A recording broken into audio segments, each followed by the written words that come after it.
I was perched upon a wooden bench beneath the bottle tree when this worn-out wiry ringer stopped to rest his gammy knee.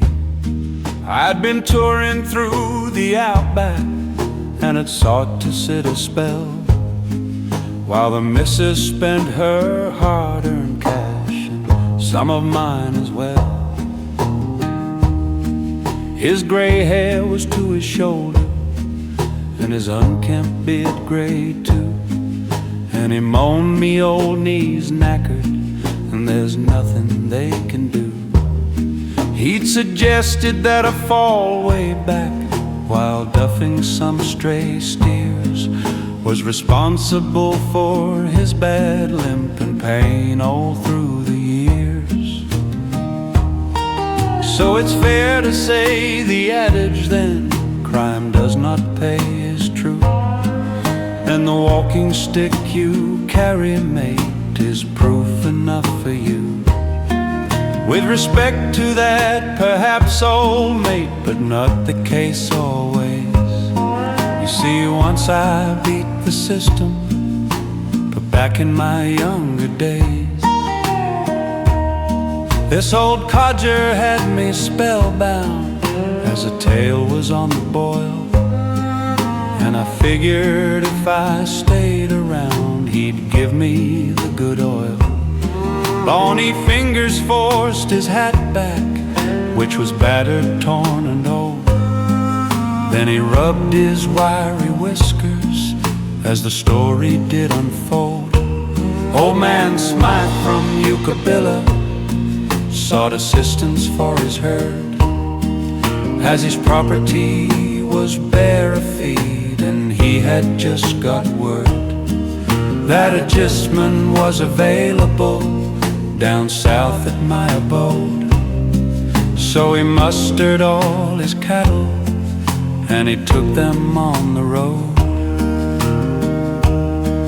With his son Dave on the payroll, they pushed past the neighbor's block, but they somehow gained an increase to the numbers of their stock.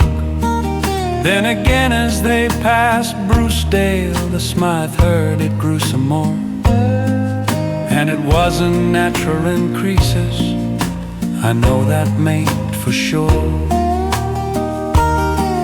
After weeks of choking dust and flies, they reached their journey's end, where they left the stock to fatten and return a dividend. Back up north, the local stock squad warned all cockies round that way.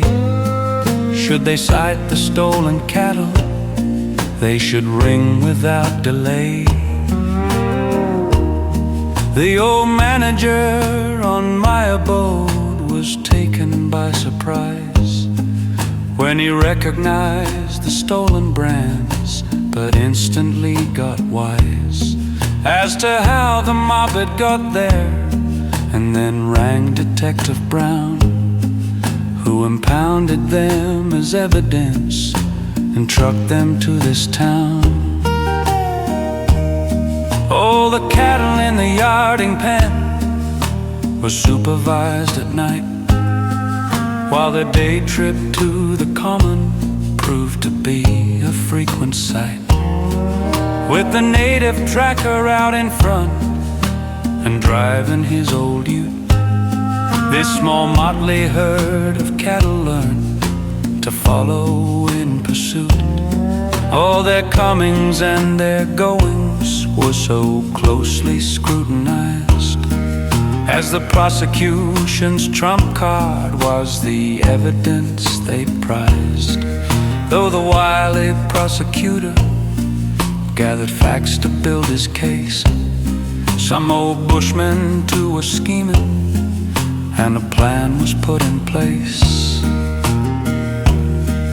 They were crafty, artful dodgers who'd been slipped to quit their way, and could see to it the evidence might somehow go astray.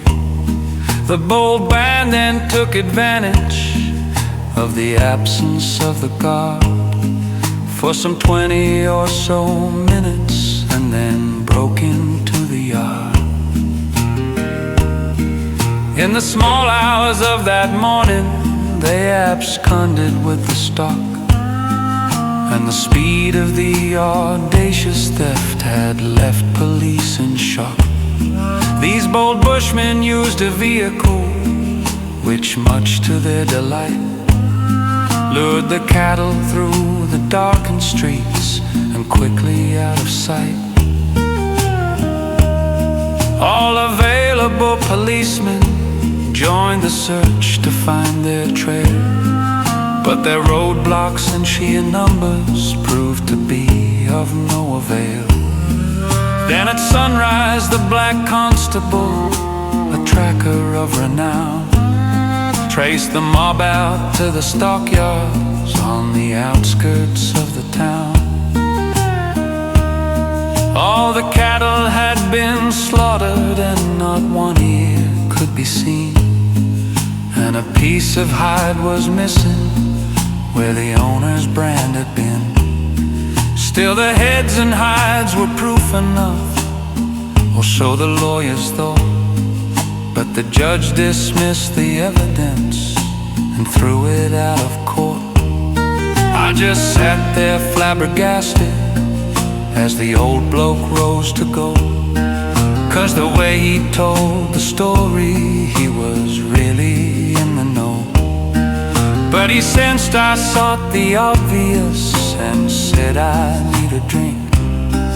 Then he hobbled down the street away and turned and gave a wink. But he sensed I sought the obvious and said I need a drink. Then he hobbled down the street away and turned and gave a wink.